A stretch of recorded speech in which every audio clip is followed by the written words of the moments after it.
What is up guys, my name is Chase and today we are going to be unboxing the PreSonus Eris E4.5. I don't know, I'm not the biggest audiophile, but from what I've seen on YouTube and on Amazon, apparently these monitors are some of the best monitors that you can get, especially for the price point. So let's open it up and see what I think. I don't know, I'll probably be impressed regardless.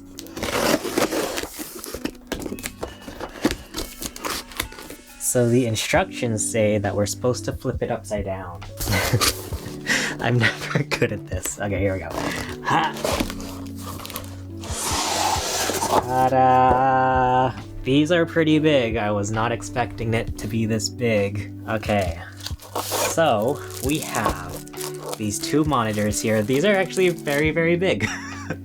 I was not prepared for this. A while ago I did an unboxing of my Logitech speakers. I believe they are the Z625s. And for the most part they've been okay, it's been what, 2 years now? But I have run into a lot of issues with them. For one thing, whenever I plug in headphones, because I like to use headphones when I'm editing, I get a very, very soft static, which is very annoying. Also, for some reason the subwoofer doesn't work a lot of the times. I have no idea why. Just sometimes I just will have no bass at all, and it's really weird. These do not come with a sub, but from what I hear, the bass is okay with these anyway, so I don't know. We'll see what happens. So this is the left one.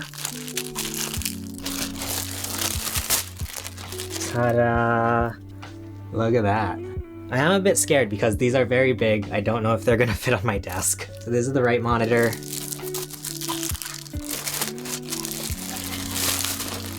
Wow.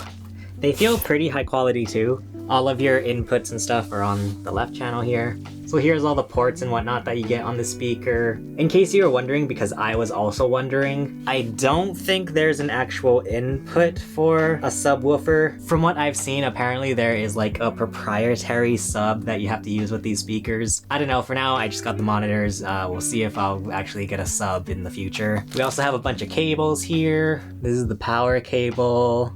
And then this is all the audio cables, I guess.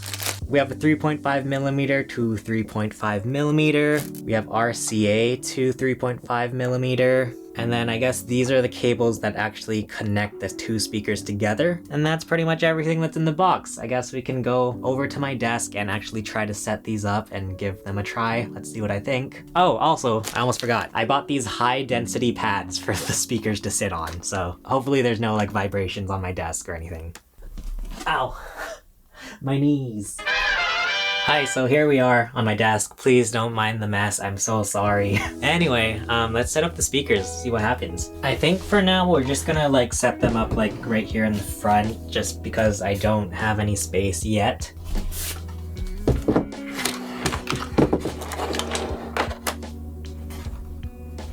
I believe they just go like that. So I guess we'll connect them together using these cables here. Red goes in red. Okay. Boom bang. Plug in our power here. By the way, if anybody was wondering, all of your power, your volume knob, and the auxiliary in, as well as your headphone out, it's all on this left speaker here. We'll plug this into the Mac Studio and see what happens. I don't know, we'll play some music, I guess. I've been listening to Churches recently, so we can play some Churches.